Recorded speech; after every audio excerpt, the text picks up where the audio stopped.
시편 1절입니다. 다 같이 읽겠습니다. 시작. 오 주여, 주의 분노로 나를 책망하지 마옵시며 주의 맹렬한 노여움으로 나를 징계하지 마옵소서. 시편 38편입니다. 오 주여, 주의 진노로 나를 책망하지 마시고 주의 맹렬한 노여움으로 나를 징계하지 마소서. 아멘. 다 같이 기도하겠습니다. 하나님 아버지, 이 시간을 통해서 주님의 진리를 드러내 주시옵소서. 주님이 저희들에게 지금까지 보존해 주시고 또 이 말씀으로 저희를 살리셨고 또 이 말씀으로 저희를 주님의 그 의로 살아갈 수 있도록 해주신 것 감사합니다. 주님, 이 시간을 사용해 주시고 성령님께서 역사해 주셔서 하나님께서 말씀하시고자 하는 것을 저희들 마음속에 넣어주시고 주님 또한 저희들이 그 말씀으로 살게 하옵소서. 이 마지막 때를 저희들이 살아갈 때 무엇으로 주님 저희들이 힘을 얻겠습니까? 권능을 얻겠습니까? 또한 지혜를 얻겠습니까? 우리 주의 말씀입니다. 주님 앞으로 나아가는, 가까이 나아가는 그런 말씀의 시간이 될 수 있도록 하나님 저희들을 깨워주시기를 기도합니다. 예수님의 이름으로 기도드립니다. 아멘. 앉으시겠습니다. 여러분, 우리 책망과 징계 당해보지 않은 사람은 없을 것입니다.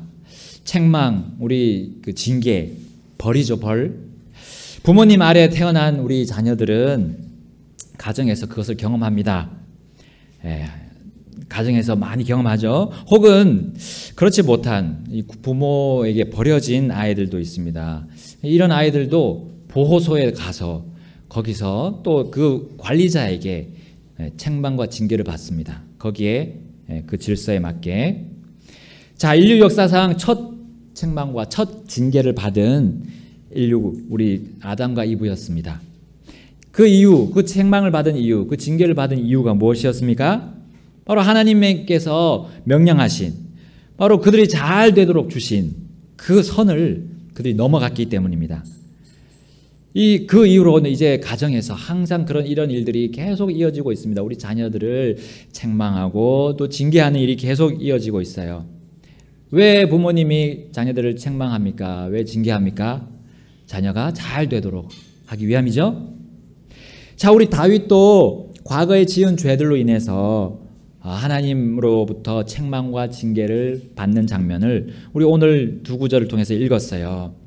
그러니까 다윗이 얼마나 힘들었는지, 주님 더 이상 저를 책망하지 마시고 주의 노여움으로 저를 징계하지 마시옵소서라고 간청하고 있습니다. 얼마나 그 징계와 책망이 두렵고 무섭고 고통스러운지 우리에게 보여주고 있습니다. 그래서 다윗은 아들 압살롬으로 인해서 그 징계를 받았습니다. 그래서 다윗은 올리벳 산으로 올라갔죠. 올라가면서 울면서 무릎 꿇고 머리를 덮고 주님께 간구를 드렸습니다. 그리고 그 꼭대기에 올라갔을 때 누구를 만났습니까? 바로 그의 친구인 후세를 만났습니다. 후세를 만나서 이제 그 후세가 다윗에게 남겠다 했을 때 다윗이 아니다. 우리 친구 너는 저 아히도벨의 그 조언을 꺾어야 된다. 그러니까 압살롬에게 들어가라 했죠.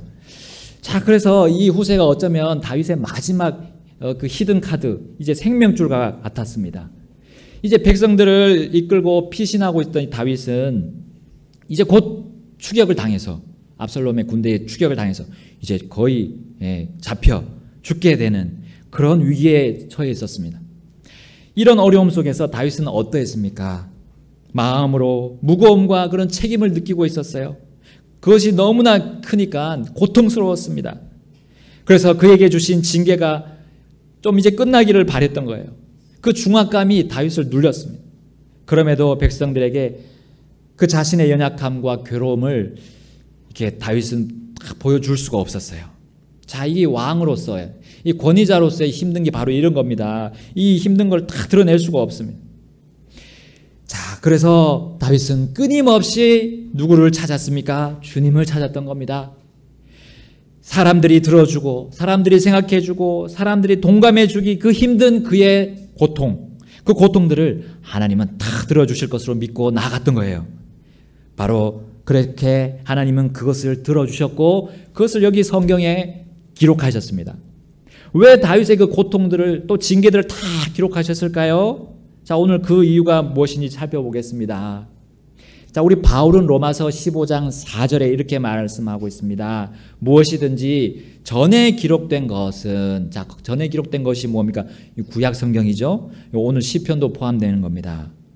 우리 왜 그 기록되었습니까? 그 전에 기록된 것. 이 구약 성경이 왜 기록되었느냐? 바로 우리의 배움을 위하여 기록되었다 했어요. 배움.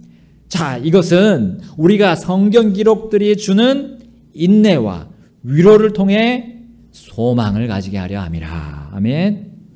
자, 이겁니다. 시편을 통해서 하나님은 오늘 이 다윗의 징계와 고통을 통해서 우리에게 배움을 주는 겁니다. 어려울 때, 힘들 때, 고통이 극심할 때 어떻게 해야 되는지 가르쳐 주시는 거예요. 그리고 거기서 인내하고 위로를 받고 소망까지 가지게 하는 하나님의 유익이 있다는 겁니다. 자, 과연 다윗의 고통으로 우리에게 무슨 배움, 무슨 인내, 무슨 위로, 무슨 소망을 주시고자 합니까? 하나님은. 그리고 왜 그렇게 해서 기록하셨습니까? 무엇을 주시려고? 자, 다윗의 고통들의 면면을 살펴보아야 합니다. 그러려면요. 자, 6편 2절 말씀 다 같이 보겠습니다. 2절에 보니까 그의 뼈들이 얼마나 고통스러운지 그의 뼈들이 괴로워했다고 표현하고 있어요. 뼈들. 자, 3절과 4절에는 또 어떻게 되어 있습니까? 그의 혼도 몹시 괴로워했어요. 그의 마음이 완전히 상처로 괴로워했던 겁니다. 5절에 보겠습니다. 5절에 죽음이 코앞에 있을 정도로, 죽음이 코앞에 있다고 느낄 정도로 그는 고통스러웠어요. 6절과 8절 말씀 보니까 그가 이제 잠을 자는데도 그 잠자리 중에도 그의 입에서는 신음이 흘러나와요. 울음소리가 나올 수밖에 없었어요. 그리고 침상을 다 눈물로, 자신의 눈물로 적실 정도로 그의 몸과 마음이 만신창이가 되었던 겁니다. 자, 7절에는 그의 눈이 소멸될 정도로 노쇠해졌다고 했어요. 그래서 무엇을 똑바로 쳐다볼 수가 없었던 겁니다. 이것은 눈에 무슨 상처가 생겨서 그렇다기보다는 정신을 가눌 수 없을 때 우리는 눈을 이렇게 뜨고 있을 수가 없는 거예요. 기력도 쇠하여진 상태에서 정신까지도 막 혼란에 빠져 있다면 우리는 이 눈의 모든 힘도 다 떨어지는 겁니다. 마음의 창이 눈이라고 하잖아요. 눈이 제대로 떠질 수가 없는 겁니다. 자, 우리 다윗의 이런 고통을 어디에 우리 비교를 한번 해볼까요? 여러분 당한 고통 중에 여러분 독감에 걸린 적 있으세요? 독감? 제가 독감에 걸렸을 때 이거 완전히 열이 엄청나고 심하고 코도 완전히 막혔어요. 그러니까 숨도 제대로 못 쉬는 거예요. 입을 계속 벌리고 있어야 되는 거예요. 그리고 목은 부어있죠. 근데 잠자리에 누웠는데 잠은 오지를 않습니다. 이게 열이 높고 이제 머리가 아프고 숨도 못 쉬니까요. 자, 이런 고통을 거기에 우리 다윗의 고통에 비유할 수 있을까요? 비교할 수 있을까요? 아니면 우리가 큰 수술을 하고 나서 이제 수술 후에 마취가 풀리잖아요. 진통제도 잘 이제 듣지 않은 그런 큰 수술을 했다고 생각해 보세요. 그러면 그 마취가 풀렸을 때 너무나 아픕니다. 오히려 어떤 사람들은 그 수술 부위가 아프기보다는 다른 부위가 더 아픈 그런 상황도 있더라고요. 그래서 밤에 잠도 못 자고. 자, 이런 고통과 다윗의 고통이 비슷했을까요? 아니면 우리가 잘 겪어보지 못한 암 환자들의 고통. 여러분 항암 치료 받을 때 너무나 힘들잖아요. 예, 우린 암을 걸려보지 않았으면 이해를 할 수 없습니다. 잠을 이룰 수 없습니다. 그 고통이 계속 며칠 동안 지속이 되는 거예요. 자, 그런데 다윗은 몸뿐만 아니라요, 혼까지도 매우 견디기 힘든 고통 속에 있었습니다. 여러분 시편 6편과 아주 유사한 또 시편이 있어요. 다윗의 그 연약하고 괴로운 몸을 그리고 그 혼에 대해서 더 자세하게 진술한 시편이 있는데 바로 38편입니다. 우리 다시 38편 한번 또 가보겠습니다. 38편. 자, 38편은 6편과 거의 같은데 1절은 뭐 두 단어 빼고는 다 같아요. 예, 주의 것과 주의가 다르고요. 분노와 진노가 이렇게 다릅니다. 근데 거의 비슷한 의미죠. 그러나 그 다음의 절들은 38편이 6편보다 더 그 다윗의 괴로운 몸과 혼의 상태를 자세하고 다양하게 열거하고 있어요. 자, 2절 말씀에 보게 되면 그는 심히 아팠다고 했습니다. 3절에 보게 되면 그의 살에 성한 곳이 없다고 했어요. 살에. 그리고 그 뼈에 안식이 없다고 표현하고 있습니다. 또 4절과 5절에는 그의 머리가 무거웠고요. 상처들이 그 악취를 냈다고 했습니다. 상처들이 악취까지 냈어요. 6절에 보니까요. 그는 심히 구부러지고 애곡하며 다녔다 했습니다. 또 7절에 보니까 그의 허리에 질병이 가득했다라고 표현하고 있고요. 또 거기에는 또다시 그의 살이 성한 곳이 없다라고 또 반복해서 강조하고 있습니다. 또 우리 8절 9절 말씀 보면 그 마음도 이제 불안하였고 신음했다고 나오고 있어요. 또 10절에는 그의 심장이 헐떡거리고 기력도 떠났다고 하고 있고요. 또 그의 눈빛이 사라질 정도로 눈꺼풀조차 무거워가지고 눈이 거의 감기게 된 그의 모습을 볼 수 있습니다. 11절에는요. 그의 사랑하는 자들, 친구들, 그 친족들이 그로부터 멀리 떨어져서 자신을 보고 있었다라고 표현하고 있습니다. 또 12절에서는요. 그의 생명을 찾는 이 다윗의 생명을 찾는 자들이 그의 주위에 있었고 그들은 계속해서 해로운 것을 말하고 속임수를 꾀했다고 다윗은 얘기하고 있습니다. 또 13절 14절에 보니까 그 원수들에게 제대로 된 답변을 하지 못했어요. 자신은 벙어리가 되고 귀머거리가 되어야 했던, 그리고 그 원수들에게 항변하지 못했던 자신을 보면서 얼마나 그 큰 고통을 그가 당했는지 표현하고 있습니다. 자, 다윗의 책망과 징계로 그가 받은 이 벌의 강도가 너무 세지 않습니까? 여러분, 다윗이 범한 거 간음죄와 살인죄였는데, 자, 요즘에 그런 죄를 범한 사람들이 붙잡혀 들어가서 이렇게까지 고통스럽게 보내는가요? 교도소에서 이렇게 고통스럽게 정말 보내고 있습니까? 아닙니다. 다윗은 정말 엄청난 고통을 당했어요. 왜 그는 이런 죽음에 가까운 고통까지 당해야 했을까? 여러분, 38편은요 6편과 전체적으로 다윗의 고통이라는 맥락에 있어서는 같지만 세부적으로 다른 점 한 가지가 더 있습니다. 우리 38편 그 맨 위에 뭐라고 부제가 나와 있습니까? 무엇이라고 나와 있어요? 기억하게 하기 위하여 지은 다윗의 시. 자, 기억하도록 지은 시라는 거예요. 기억하도록. 다윗은 무엇을 기억하도록 했을까요? 하나님은 이 다윗의 경험을 통해서 우리에게 또한 무엇을 기억하도록 하셨는가, 원하셨는가라는 거예요. 자, 여기 자세하게 묘사된 고통과 괴로움, 그 다윗의 몸과 혼으로 다 받아낸 경험한 그 징계와 벌이 그거는 분명한데, 그냥 다윗의 개인의 것이었다면 우리에게 무슨 이것이 큰 도움이 됐을까, 유익이 될까? 예? 그가 받은 이 징계가 그의 몸과 혼의 그 고통이 단지 그의 개인의 것이었다면 뭐 다른 이들이 그렇게 기억할 만한 것이 있을까라는 거예요.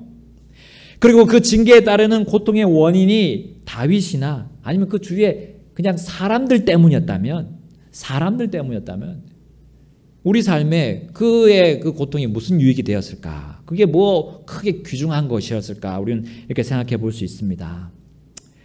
자, 근데 물론 우리는 한 사람이 받는 책망, 징계가 꽤 효과를 주는 걸 우리는 경험했습니다. 여러분, 우리 어린 시절 기억해 보세요. 우리 어린이 시절에 부모님이 내 형제 중에 한 사람, 나는 잘못 안 했어요. 근데 그 형제 중에 한 사람이 잘못했어요. 그 잘못한 형제가 저기서 이제 벌을 받고 있는 겁니다. 그러면 나는 어떻게 합니까?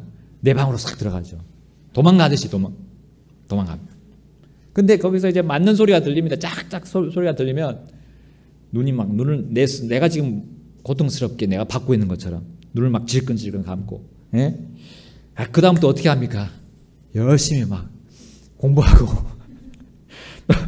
또 다 끝났어요. 다 끝나도 이제 그것이 아직 가시질 않아가지고 그 징계와 벌이 너무 무서워서 부모님께 아주 조심, 언행을 조심, 말도 조심, 행동도 조심하게 됩니다. 근데 하지만 다윗이 받은 징계와 벌, 그리고 그것으로 인해 받은 고통들은 우리가 그 가정에서 있었던 그런 종류의 유익보다 더 큰 유익을 주는 거예요. 하나님께서는 그 경험을, 바로 그 큰 유익을 주시려고 다윗의 경험을 여기다 기록하셨던 겁니다. 다윗이 경험한 그 모든 징계의 고통은 그 자신만의 것이 아니었음을 바로 하나님은 알려주고 싶으셨던 거예요.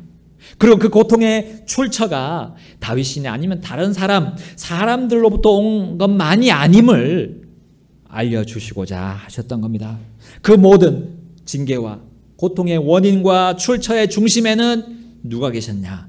바로 하나님이 계셨던 겁니다.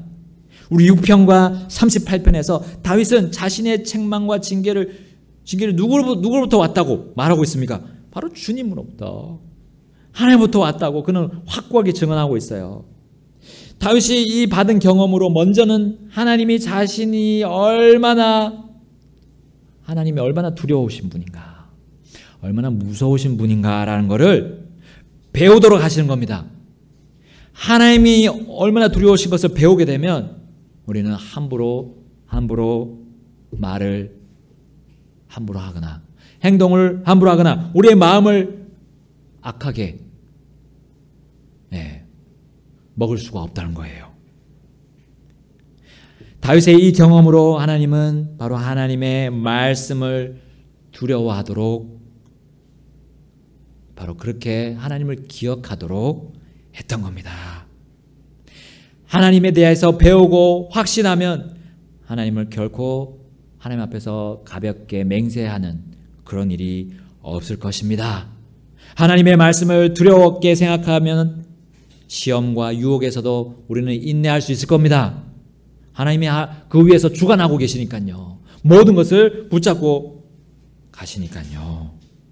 주를 두려워하여 죄악에서 떠나는 그 지혜와 지식을, 그 명철을 하나님은 알게 하시려고 바로 이 고통을 우리에게도 알도록 기록하셨던 겁니다.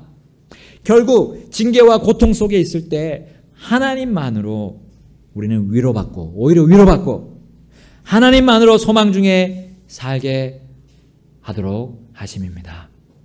하나님은 보이지 않으시지만 불법과 죄악에 대해서 계속 심판하고 계시잖아요. 여러분 지금 세계 각지를 보세요. 세계 각지에 일어나고 있는 재앙들이 지금 계속 되고 있습니다. 전 세계적으로 코로나 이 사태가 벌어지고 있고요. 각각의 도시마다, 세계 도시 또 곳곳마다 어떤 데는 뜨겁고 어떤 데는 너무 춥고 어떤 데는 비가 안 오는데 비가 엄청나게 오고, 그건 뭡니까? 하나님께서 지금 심판하고 계시는 겁니다. 죄악과 불법에 대해서 징계하시고 벌을 주시는 거예요. 하나님은 어둠도 창조하셨고 재앙도 만드셨다고 말씀하셨습니다. 바로 하나님 얼마나 두려우신 분인가라는 것을 이 다윗의 고통과 그 모든 징계를 통해서 우리에게 알려주고 계시는 거예요. 자, 두 번째로 왜 하나님이 이걸 기록하셨는가? 다윗이 받은 그 모든 징계와 고통은 하나님 아버지로부터의 징계와 고통을 받은 아들 예수님을 우리가 기억하도록 함입니다. 여러분, 예수님을 내가 확실히 배우면 우리 신학이라는 그 학문을 다 배운 거나 다름없어요. 왜냐하면 예수님께서 그 성경 기록의 주인공이시기 때문이에요. 성경 기록들을 탐구하라. 너희 거기서 영원한 생명을 얻는 줄로 생각하거니와 바로 이 말씀이 나에 대하여 기록했다라고 말씀하셨잖아요. 예수님을 기억하도록 함입니다. 우리 예수님을 압니까? 예수님에서 들어봤죠? 근데 한번 듣고 끝나는 것이 아닙니다. 예수님은 계속해서 생각해야 됩니다. 예수님은 계속, 그리고 깊이 생각하라고 우리 서신서에 나오고 있습니다. 시편 6편 1절과 38편 1절에 주의 분노와 주의 진노, 그리고 주의 맹렬한 노여움과 그 무서운 주님의 하나님의 징계, 아버지의 징계를 예수님조차도 두려워하셨어요. 몹시 또한 괴로워하셨습니다. 겟세마네 동산에서 기도하셨던 우리 주님의 모습을 기억해 보십시오. 땀이 피같이 돼가지고 흘러내렸습니다. 고뇌로 인해서 예수님이 몹시 괴로워하셨습니다. 그런 적이 없으셨어요. 예수님이 3년 반 동안, 아니 33년 동안 예수님은 그런 적이 없으셨어요. 근데 제자들에게 가서 뭐라고 하셨습니까? 마태복음 26장 38절에 이렇게 말씀합니다. 내 혼이 심히 슬퍼 죽을 지경이니, 내 혼이 심히 슬퍼 죽을 지경이니 라고 했어요. 그러니까 뭐라고, 그 다음에 뭐라고 말씀하셨어요? 너희는, 이 제자들에게, 너희는 여기 머물러 나와 함께 깨어있으라. 와, 예수님이요 그동안 그런 신적이 없으셨어요. 제자들에게 이리 와서 내 옆에 좀 있어라, 내가 너무 괴롭, 이런 적이 없어요. 단 한 번도 없으셨어요. 그런데 지금 예수님은 징계에 대한 그것이 오고 있음을 아시고 너 얼마나 힘들지를 이미 예상하시고 이렇게 하셨던 겁니다. 시편 6편 4절 말씀 보면 예수님은 아버지께서 자신에게 돌아와 달라고 부르짖으셨던 거예요. 나에게, 주여 나에게 돌아오십시오 라고, 나에게 긍휼을 베풀어 달라고. 2절과 4절에서 그 아들 예수님이 아버지의 긍휼을 간절히 간구하셨습니다. 무엇이 그 아들 예수님으로 하여금 그렇게 괴로워하고 떨게 했습니까? 과연 하나님 아버지께서 그 죄가 전혀 없으신 아들 예수님을 떠나실 수 있을까요? 버리실 수 있을까요? 그럴 수 없습니다. 그러나 하나님의 아들 예수님이 죄가 되셨을 때는, 죄 덩어리가 되셨을 때는, 그 죄 자체가 되셨을 때는 그 공의의 하나님도 어쩔 수가 없으셨습니다. 고린도후서 5장 21절에 이렇게 말씀합니다. 하나님께서 죄를 알지 못한 그분을 우리를 위하여 죄가 되게 하신 것은 우리가 그분 안에서 하나님의 의가 되게 하려 하심이라. 아멘. 바로 아버지는 그 죄가 된 아들에게 여러분과 나, 인류의 모든 죄에 대한 형벌을 쏟아 부으셨던 거예요.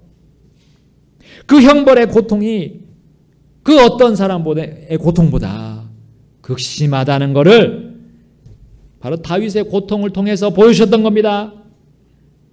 그리고 기록하셨어요. 너희들이 기억해라,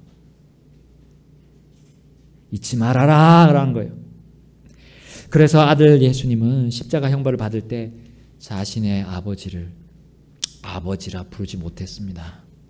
엘리 엘리 라마 사박다니, 무슨 뜻이었습니까? 나의 하나님이여, 나의 하나님이여, 어찌하여 나를 버리셨나이까? 라고 밖에 말할 수 없었어요. 그것이 오늘 본문 시편 6편 4절에 나오잖아요. 오 주여 돌아오사 나의 혼을 건지시옵소서. 시편 38편 21절에도 말씀하죠. 오 주여 나를 버리지 마소서. 오 나의 하나님이여 나를 멀리하지 마소서라고 했습니다. 그리고 무엇보다 더 자세하게 예수님의 그 고통, 우리의 죄를 다, 그 형벌을 다 받으신 고통에 대해서 나오는 시편 22편 1절에는 똑같이 아까 언급된 것, 나의 하나님이여, 나의 하나님이여, 어찌하여 나를 버리셨나이까? 이 말씀이 나오고 있어요. 여러분, 예수님이 우리 대신 받은 그 끔찍한 그 죄의 형벌을 한번 보십시오. 시편 38편 통해서 보겠습니다. 2절에 주의 화살로 표현한 부분이 나오죠. 주의 화살. 그것은 십자가에 못 박힐 때 썼던, 예수님이 박히셨던 못이었습니다. 못. 가시관이 우리의 꾀와 우리의 생각으로 범한 모든 죄를 다 예수님이 대신 쓰시고 고통당하신 거라면 이 못은 내가 손으로 범한 그 모든 죄 때문입니다. 여러분과 내가 범한 그 모든 손으로 범한 죄 때문이에요. 또 3절에 나오는 예수님 살에 성한 곳이 없다 했어요. 살에 성한 곳이 없어. 왜냐하면 예수님은 채찍으로 맞으신데 그 채찍 끝에 달린 그 쇠, 그 쇠가 살을 다 뜯어버렸습니다.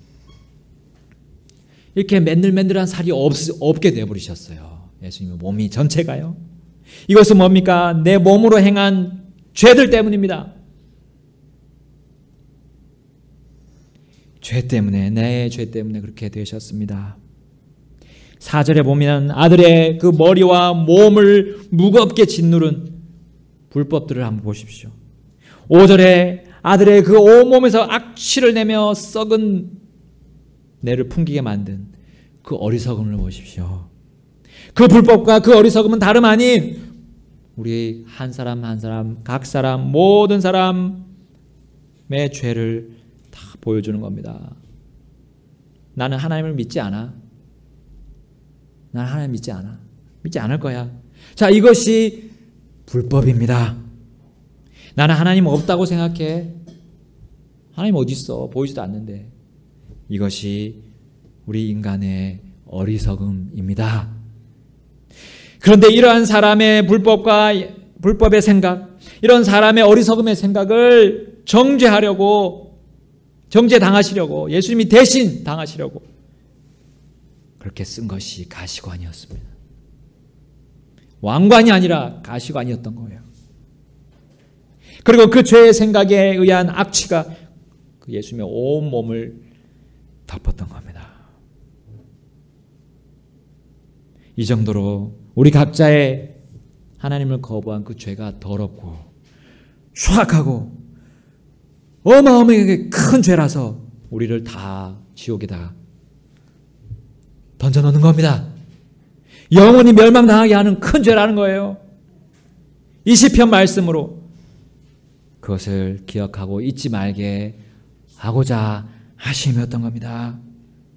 그 책망과 그 징계가 우리의 죄에 대한 책망과 징계가 얼마나 큰 고통을 주는 건지를 예수님이 몸소 당하셨습니다. 그것뿐이었습니까? 6절과 7절 말씀 보십시오. 그 십자가 형틀을 지고 갈보리로 올라가시다가 그 허리도 더 이상 힘을 잃어버렸습니다. 그리고 쓰러지셨던 모습을 우리는 기억할 수 있습니다. 나의 연약함, 사람의 그 연약함의 감정조차 예수님은 쓰러지시기까지 다 받으셨던 거예요. 심지어 십자가 위에서 그 포도주를 섞은 식초, 진통제. 그 진통제까지 예수님은 받지 않으셨습니다. 그 죽어가시는 고통, 그것도 다 받으셨어요. 다 체험하시려고요. 왜요? 우리가 죄로 인해서 지금 살아가는 그 인생이 얼마나 끔찍한 고통 중에 있는지를 예수님은 다 느끼고자 하셨던 겁니다. 다 알고자 하셨어요. 다 경험하고자 하셨던 겁니다. 8절과 9절에 우리 아들 예수님은 십자가에 못 박히시기 전부터, 그 붙잡히시기 전부터 아버지로부터 버려지고 죄가 되실 것을 알았으므로 그 마음이 신음하는 장면을 우리는 볼 수 있습니다. 마음이 신음하고 그 고통의 신음을 도저히 감출 수 없으셨던 거예요. 여러분, 사람이라면 느끼는 그 마음의 공허함, 그 무서움, 고뇌하는 거, 번민하는 거, 시각각 찾아오는 우리의 그 몸을, 우리 마음을 고통스럽게 하는 그런 것들, 그걸 예수님은 다 체험하셨던 겁니다. 우리 죄인의 입장을 예수님은 모조리 다 경험하셨어요. 10절부터 14절까지는 우리 예수님이 거의 죽음 앞에 있을 때 그 모습을 보여주고 있습니다. 예수님은 그 풀어진 눈, 이제 눈빛을 다 잃었어요. 눈꺼풀이 다 풀어지고 그 풀린 눈으로 그냥 가만히 계시지 않았습니다. 그 눈으로 계속 무엇을 보셨습니까? 사랑하는 자들, 친구들, 친족들을 보았어요.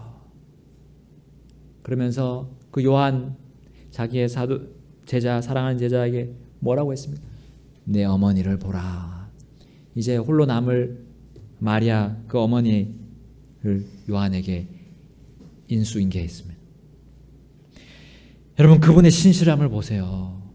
그냥 죽을 고통 속에 있음에도 불구하고 그분은 해야 할 가족에 대한 마무리, 그 일까지 싹 끝내셨어요. 심지어 자신의 생명을 찾는 자들이 십자가 아래에서 자신을 쳐다보면서 욕하고 외치고 능욕하고 모욕하는 소리를 다 들으셨어요. 그러나 그분은 그럼에도 한마디도 그들을 꾸짖거나 그들에게 항변하지 않았습니다. 귀머거리가 되고 말 못하는 벙어리가 되셨던 겁니다. 불공정한 재판을 받을 때와 똑같이 그분은 그들을 꾸짖지 않으셨어요. 참고 또 참으셨습니다. 또 참으셨어요. 계속 참으셨습니다. 오직 그들 향해 한마디 말씀만 하셨어요. 아버지여, 저들을 용서하여 주옵소서. 저들은 자기들이 하는 일을 알지 못하나이다. 여러분, 이 말을 그 아버지는 들으시고 아버지께 자기 죄를 알고 회개하고 나오는 모든 사람들을 값없이 용서해 주십니다. 용서해 주십니다. 바로 이 예수님의 징계와 고통을 내 것으로 기억하고 잊지 않는다면요. 예수님은 자신이 죄 없는 그 피를 다 흘리시고 이제 뭐라고 말씀하셨습니까? 마지막 다 이루었다. 다 이루었다. 외치셨어요. 그리고 죽으셨습니다. 여러분, 영원전부터 사랑한 그 아들이지만 십자가에 못 박히는 그때만큼은 아버지가 그 아들을 떠나셔야 했습니다. 그리고 죽음에 내어주어야 했습니다. 그리고 아버지는 그 무서운 형벌을, 가장 무서운 형벌과 징계와 벌을 다 쏟아부으셨어요. 그 아들에게 다 쏟아부었어요. 아들은 그 아버지의 진노의 잔을 다 마셨습니다. 그게 하나님의 사랑이고 하나님의 뜻이었던 거예요. 그 어떤 부모가요, 자신이 낳은 자녀를 죽음에 내줄 수 있겠습니까? 없습니다.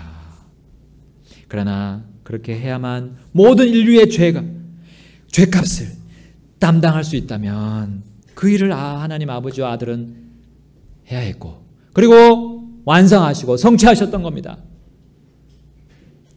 여러분, 이 아들을 믿으십시오. 이 아들을 믿으십시오. 이 예수님을 믿으십시오.